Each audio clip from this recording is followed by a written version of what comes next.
calling all consumer goods business owners and marketing professionals. Does planning content ahead of time stress you out? Do you want to run Instagram and Facebook ads but just aren't sure where to start? If your answer is yes and yes, then our mini course was made for you. It's 100% free and packed with essential tactics that you can implement as soon as today.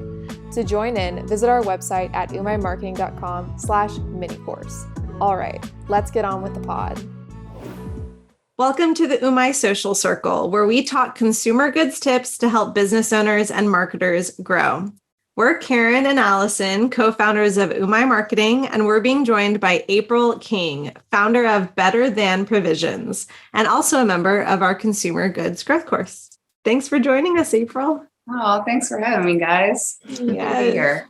We're so excited. We've had the opportunity to talk to April off and on for the past few months, and it's always a pleasure. So to start with our listeners, can you give a little bit of a background of yourself? Yeah, absolutely.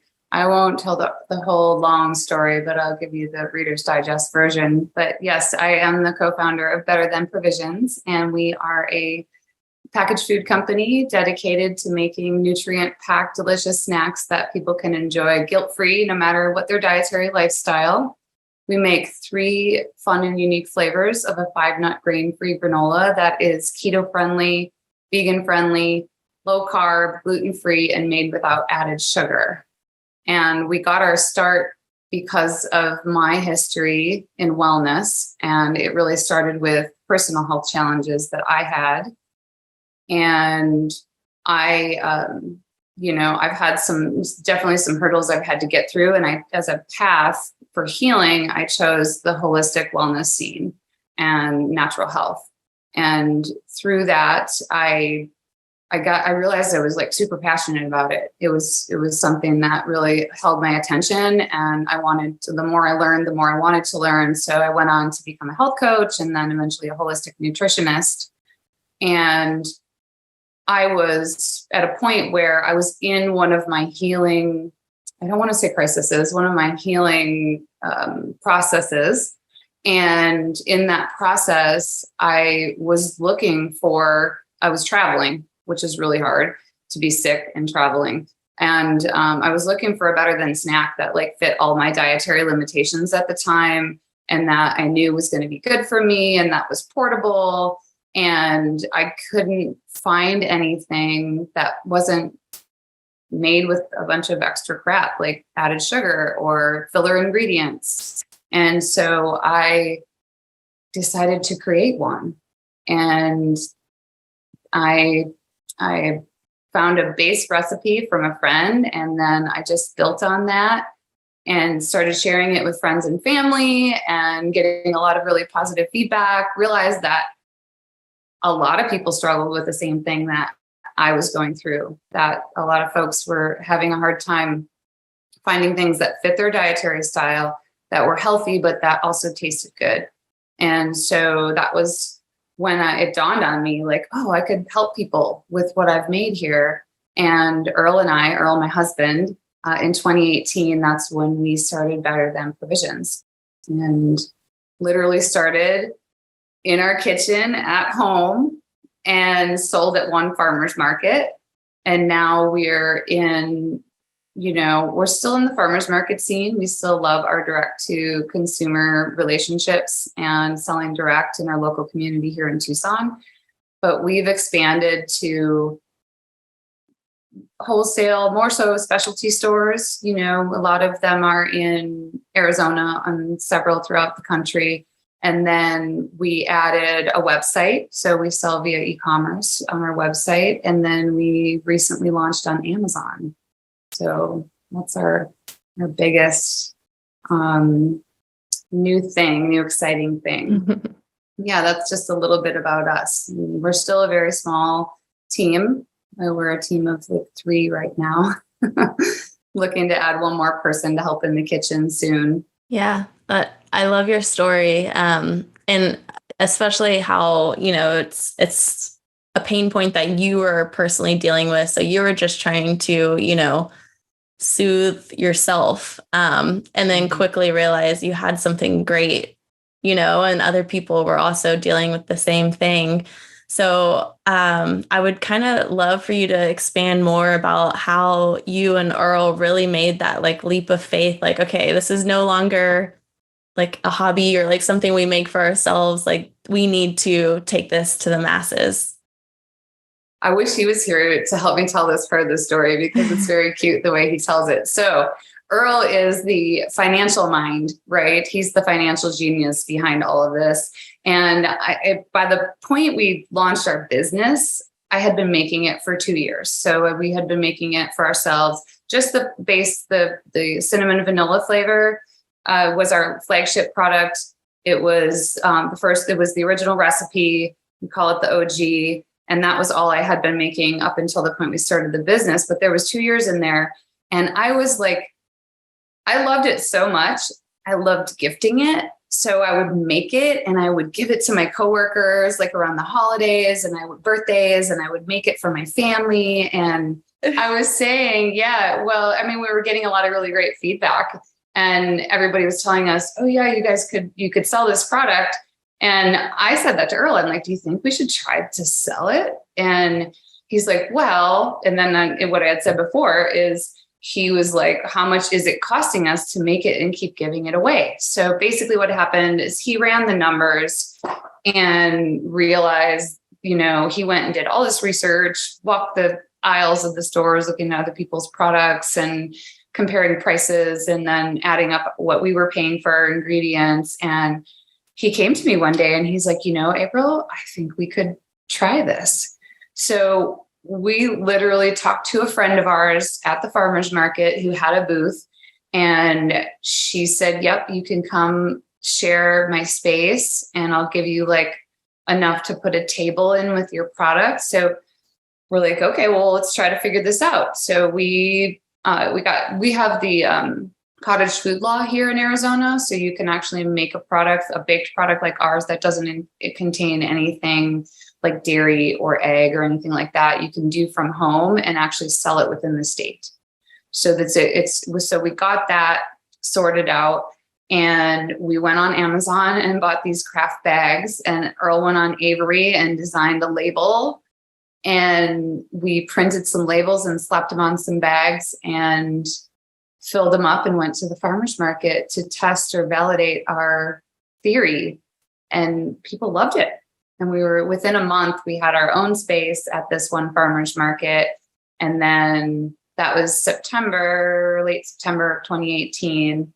And yeah, I think it was by the following January or February, we launched a website, and, we were super DIY. It was just like, let's just go try this thing. We knew nothing about, well, not true. I worked for Natural Grocers and I worked for Wheatsville when I lived in Austin.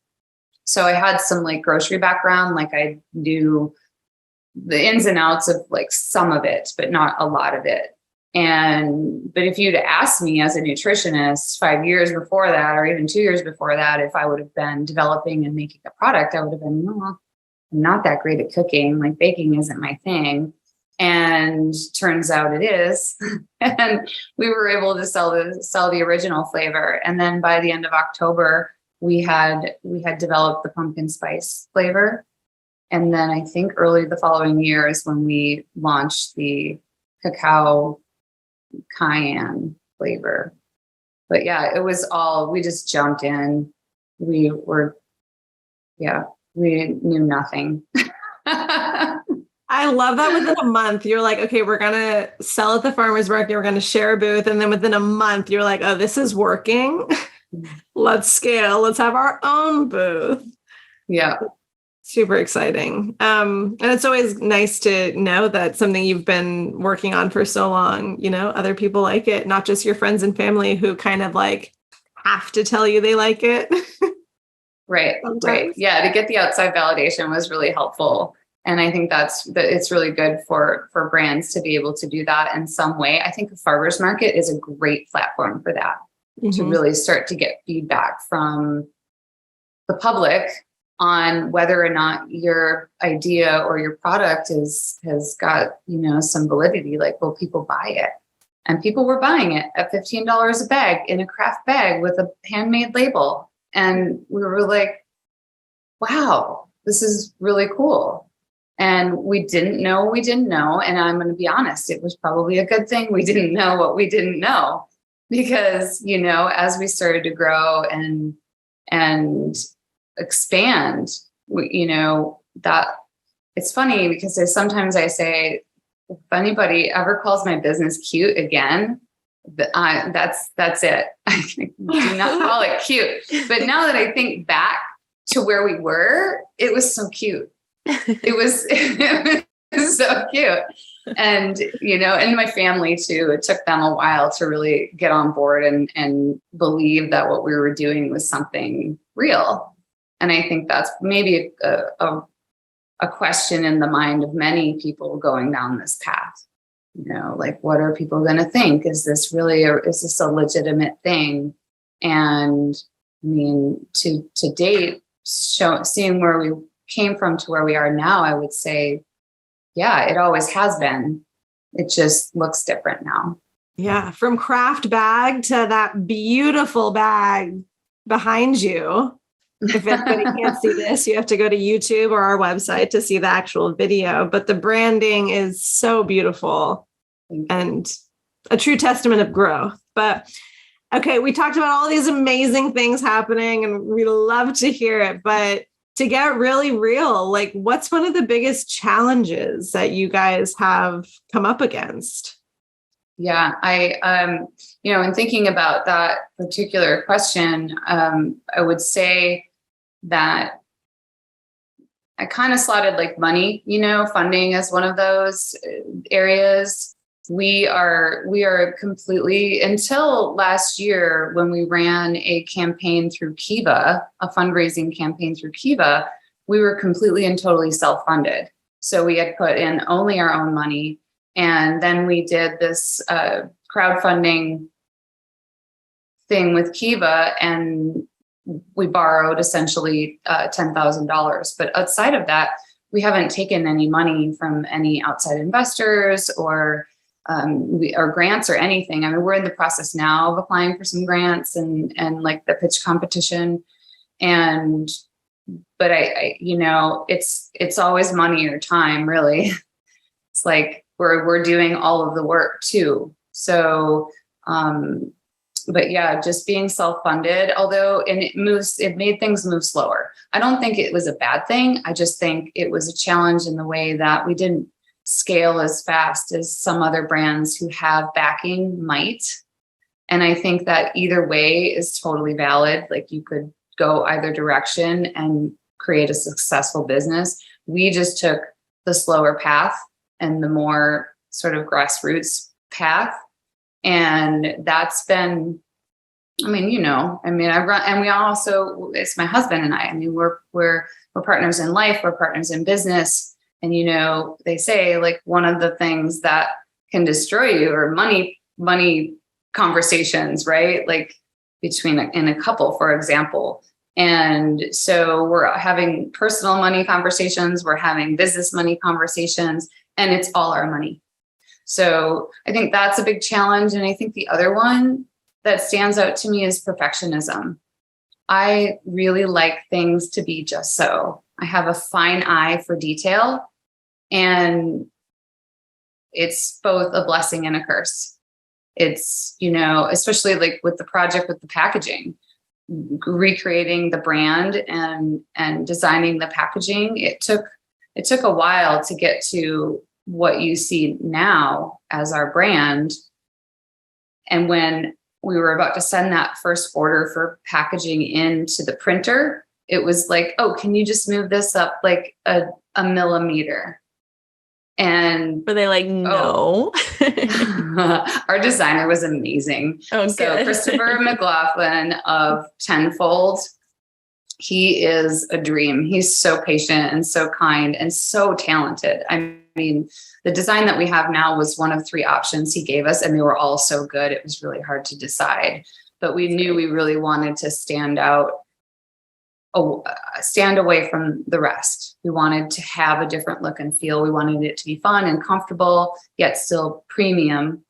and we didn't want to look like health food. And so that's how we ended up there. But yeah, I mean, just being, we work with Sari Kimball. You guys know Sari. We've been working with her for 2 years, and she was the one who started us down the path of the rebranding and connecting us with the right resources to learn about how to get on Amazon. And she's amazing. And one of the things I love about her is that she always talks about doing B- work, right? It's better to do the B- work and get it out in the world and then fix it and tweak it as you go, which is kind of what we did in the beginning, right? Mm-hmm. In the beginning, we were like, oh, so excited. We just need to get this out in the world.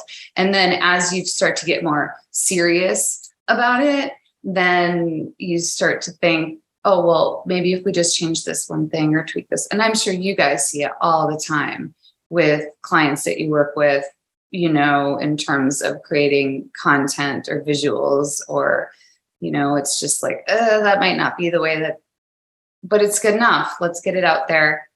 And I think too, in the world of social media, I mean, it's like there and gone, right? Somebody sees it, and then the next day they're in the next minute, the next second, they're onto something else. So is it really that big of a deal? So I think there are areas though, like with the packaging, like it was worth spending the extra time and having that critical eye. But then there are other areas where it's just like, no, just get it done. We're about to go to an event next week, and I'm like, what's the table going to look like? And I'm like, why am I asking myself that question? We set up a beautiful table every 5 times a week at a farmer's market. So shouldn't be that hard. But here I am overthinking it and wasting my precious energy trying to make it just so. And one of the things that I learned a long time ago in coaching and in approaching people in regard to like having them just like want to work with you is you really can't say the wrong thing to the right person. And so I've always kind of kept that in the back of my mind, right? We can't look the wrong way to the right person. We can't taste the wrong way to the right person. Our people are out there. And so I think I try to keep that in my mind when it comes to making everything perfect. I've never heard that before. I like that. Yeah. It's good, right? Yeah, it's very good. Exactly like you said. It is really this balance of like when to focus on, like, I mean, obviously you want things to be quality, but also get things out. And that kind of reminded me of a conversation that we had all had on a call before about taking your time to build your brand and how you were seeing a competitor scale and build really, really quickly. Mm-hmm. And, you're comparing yourselves to them. But you continued at your own pace and you're still here to this day. Right? Yeah. And they're not. Right. I didn't want to say that part unless you did. And they're not. That's the thing. We were looking at them thinking, oh, wow, they're just getting themselves out. They must be doing great to keep releasing all these new flavors and showing up at all these events and building their own manufacturing facility and hiring all these people. Wow, they must be doing great. And then I got the email that said, by the way, guys, as of next month, we're going to have to discontinue our business. And I felt, I felt really sad for them. But it was also a learning opportunity for us. Like, holy cow, we could move faster, but the risk could then be greater. And we'd rather create something sustainable, even if we're not the first one to do it. Because back 6 years ago, when I was first making this recipe, there was nothing like it. Now there's grain-free granolas all over. There was nothing like it in the market. And I thought to myself, wow, if we could really get this out there, if we could be on Amazon tomorrow, we'd be like the first ones. And wouldn't that be great? Now I look back and I think, wow, well, all the people that did go before us, even some of the bigger companies, they really just set the stage. They created the opportunity for us to get out there and have people recognize what the heck we were from the get-go. And yeah. Yeah, I think that's always a good note. And someone that we follow on Instagram who sells a course, she always says, like she gets feedback from people that are like, oh, like there's already courses that teach this. And she's like, well, then there's even more of a reason for you to do it because people want it. That obviously means that people need it and want it. And it's like, just because there might be a product out that kind of has similarities as yours, it doesn't mean that yours isn't different in its own way. And you can sell it as with those differentiators. And, those people that purchase their product will probably purchase yours too. So yeah, it's a good reminder. You don't have to be like completely individualistic or original with everything that you create, and just to do it if you're passionate about it. It's so true. In fact, we see, we get a lot of feedback. There is a brand that is probably what we would consider our largest competitor, and they hold a lot of the market share. And we get people that come to us at the market and say, I buy the one at, and I won't name the store. And they're like, and it's affordable, but it doesn't taste like this. And we've had that happen too with Amazon. Like people have come up and said, I bought like 5 different kinds of, grain-free granola on Amazon. And when I found yours, it was like night and day. And so to get that kind of feedback is really cool. And now we're out there, we're playing in that space. Yeah. I mean, a taste differentiator is ideal. It's like, heck yes, ours tastes better. Yep. Yeah. And that, we believe that, but most brands would believe that about their own product, right? So, everybody thinks theirs is the best and it tastes the best and that's going to make the difference for them. And I think that's a starting point. I think that I think it's expected. You should have a really great tasting product to be in the, CPG food space.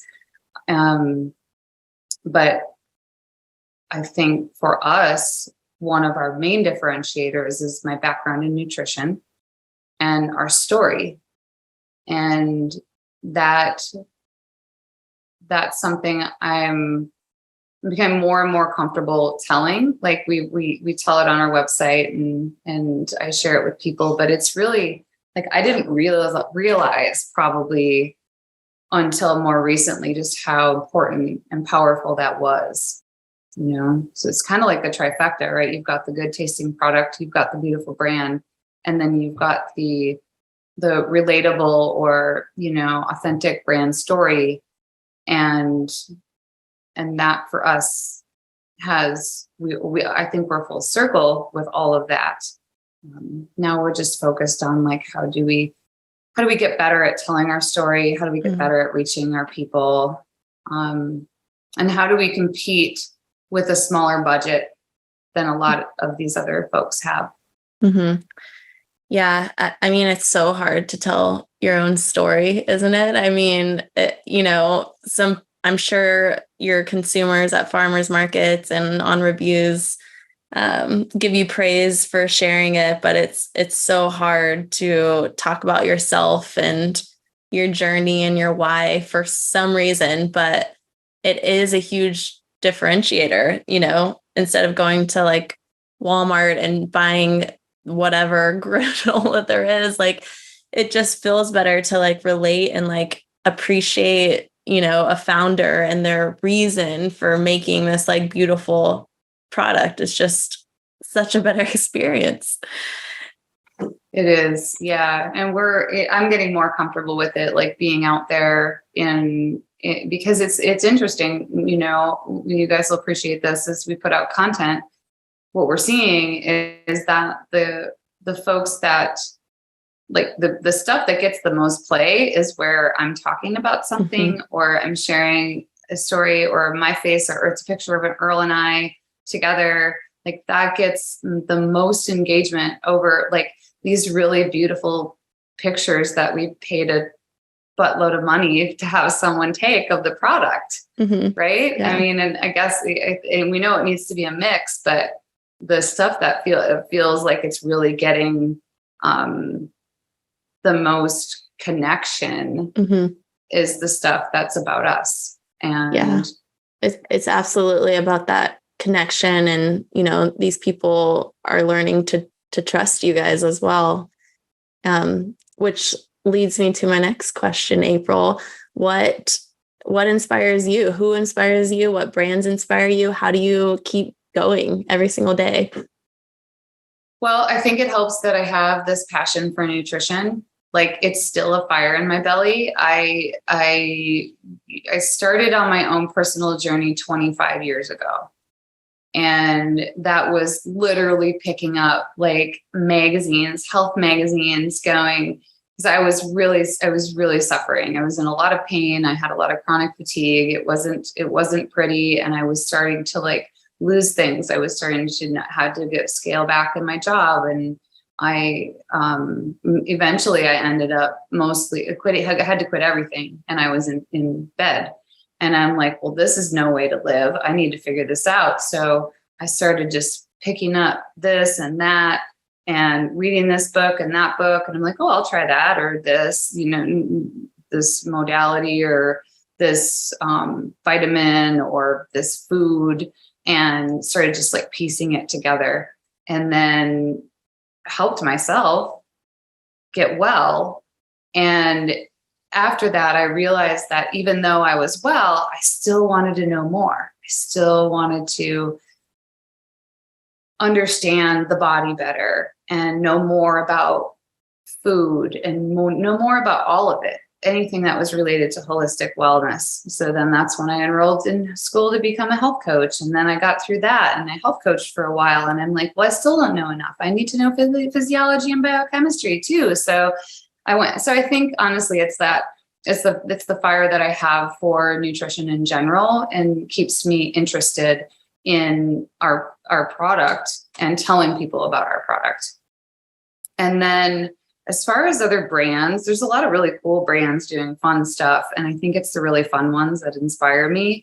I think that like Olipop is probably one of my favorite brands out there, just because they're fun and light, and they have a health message, but it's not all like heavy and technical. And so true. So that brand. And then of course, when I worked for Wheatsville in Austin, that was back in the day when Siete was a teeny tiny baby company, and they sold one little package of almond flour tortillas with a little twist tie. And every week they would deliver like a dozen of them. And it was the only store they sold them in. And now look at them. Like, they're everywhere. I think they just launched a new product. They have little mini bags. Like, they sell now at Sam's Club. They have a box of little mini bags that you can buy. And I saw that, and I see, and then now they got like taco mix, and I'm just looking at everything they've done in a relatively short amount of time. I mean, we're talking 2015-ish to now. And they're in Costco, they're in Walmart, they're in Sam's Club, they're in, I don't know necessarily if like that's where we are seeking to go personally as a company, but boy, is that inspiring, seeing that family, and it's a family, right? Go from having this one product to building essentially is an empire. And I don't know, I think the family still runs it. I don't know if they'll ever sell it or not. My guess is that at some point they might. I'm sure they've already had offers, but yeah, we saw that happen with Epic Provisions too, when they had like one or two meat bars, and now they're everywhere. And they actually sold their business off. So, watching other brands grow. And I think that's really important to say is that I feel like it's okay. You should be rooting for the other people, even your competition. I think that that's just good energy. And so when I see some of the things that our competition is doing, I'm like, in fact, there was one competitor who just did something really cool, released a new product. And I was like, yeah, way to go. It's really funny though, because they were at this food show we went to in February, and like the owner and the founder was there, and I walked by and I'm like, no, I don't want to talk to her. And I chickened out. I don't know why. I think it was because I was just intimidated maybe, or I just, maybe I was like protective of our baby. Like I don't want her to yet know who we are. So, but yeah, it's really cool to see other businesses, even our competitors, succeeding. I mean, that's such a nice message for everyone anywhere with anything, rooting for other people is just such a healthy thing to do. And it's just a perk when like the people who own Siete and Epic, like they're good people too. It's like good people doing good stuff. Who can't root for that? But yeah, it's really exciting, all of this stuff that's going on with you guys, where you started with your craft bags to now. But what's next? What are you excited about in the future? Oh man, what am I excited about? I think I'm really excited about hiring someone to help me in the kitchen. We think about it like right now, I'm the only person who knows how to make this product. So good thing I work really hard at keeping myself healthy and well, because we haven't had any significant interruptions. Mm-hmm. I'm really excited about that. We're very excited about Amazon.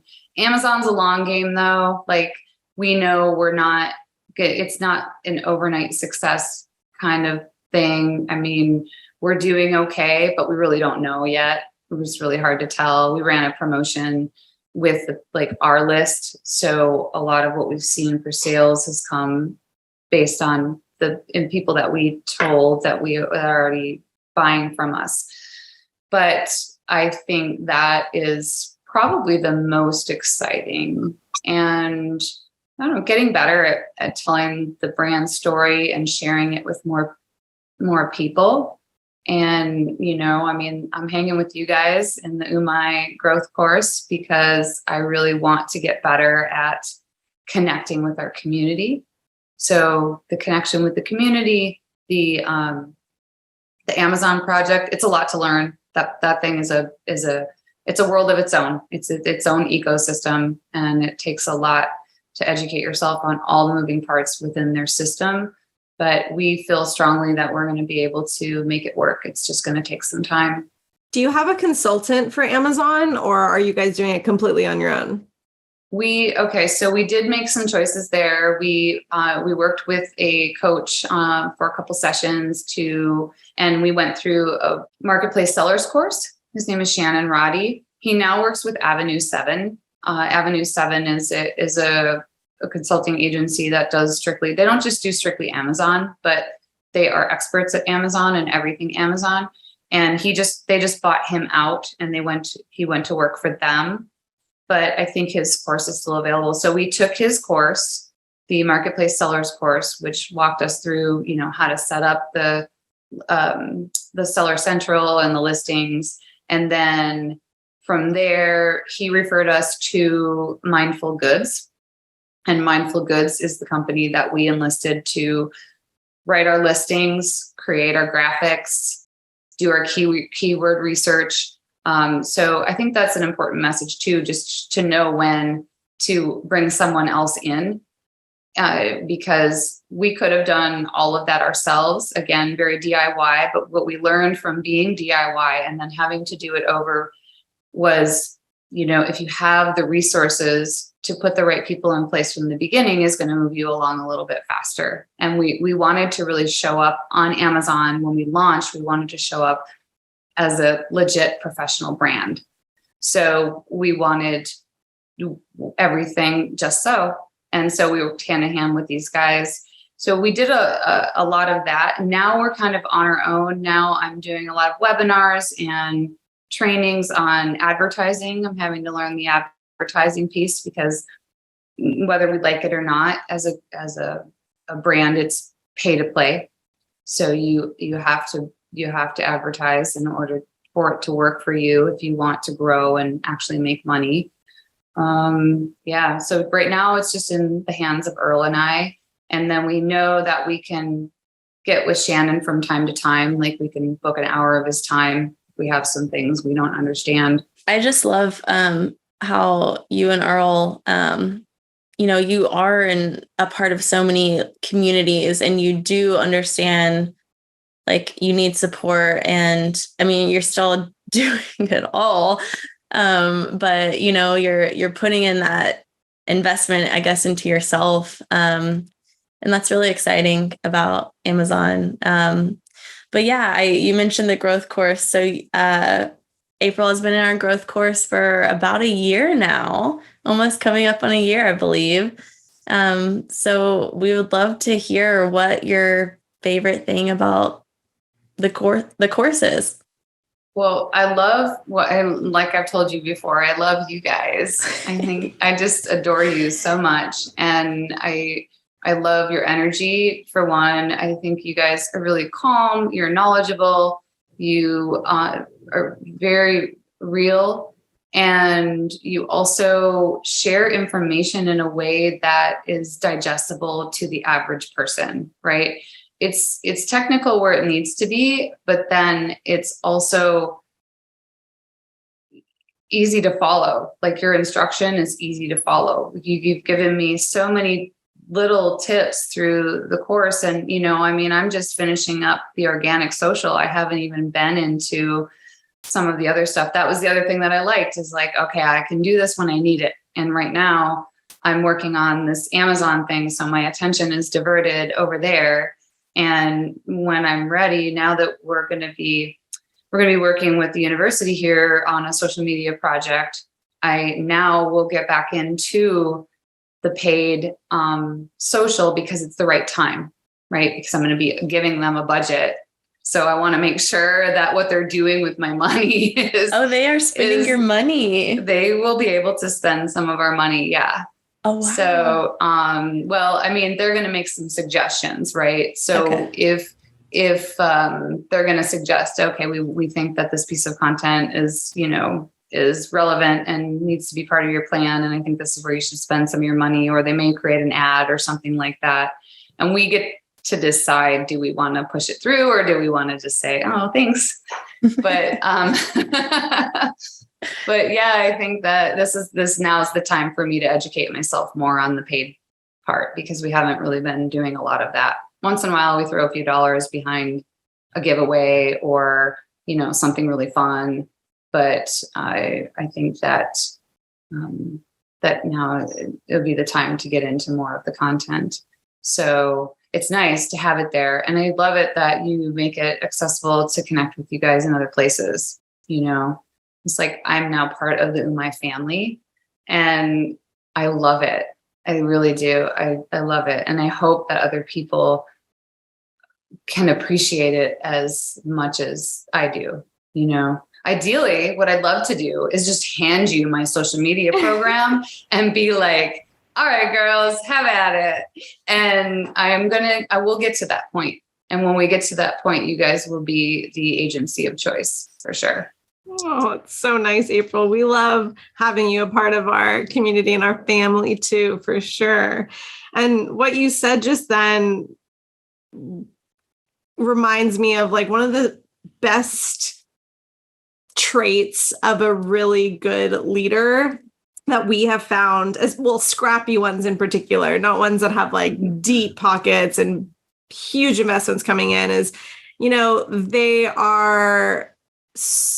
they're savvy enough with what needs to get done to know when their team is thriving or needs improvement. Like, if you just know the basics of, say, social advertising, an agency or an individual, it's not as easy for them to just like mess around, because you're a little dangerous with a little bit of knowledge that you have. And so while a lot of founders, they might not be running their social advertising, their social media forever, it's nice to have that baseline knowledge so that you can make sure that everything is moving in the right direction.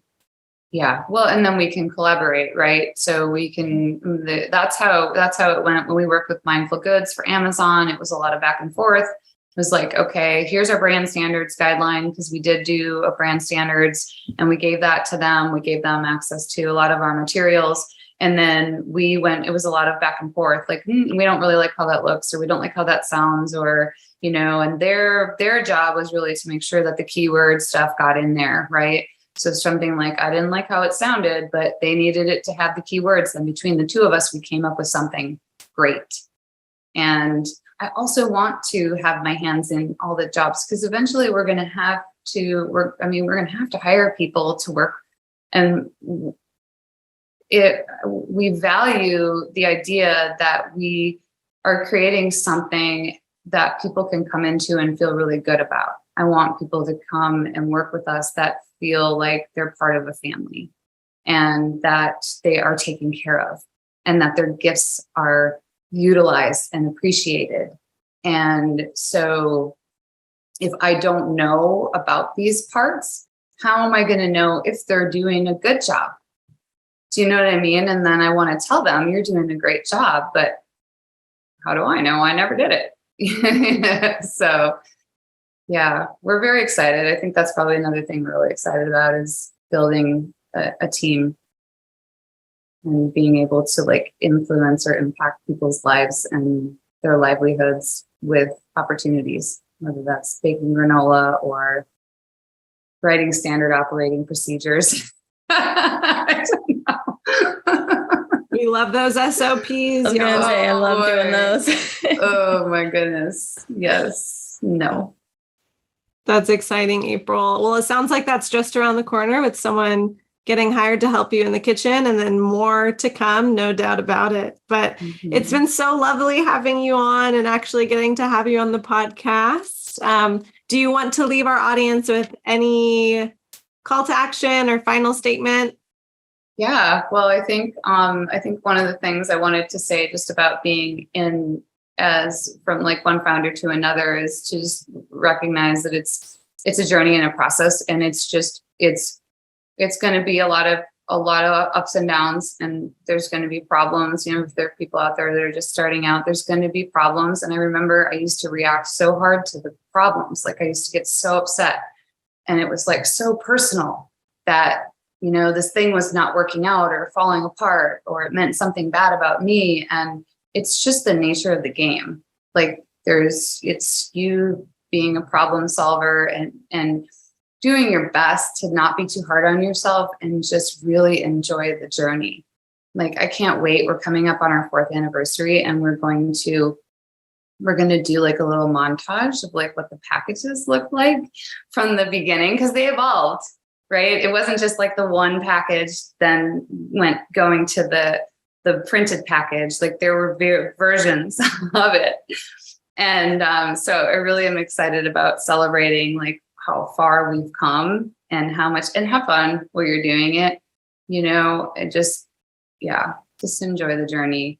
And then as far as like where people could find us, I mean, we have our website, betterthanprovisions.com.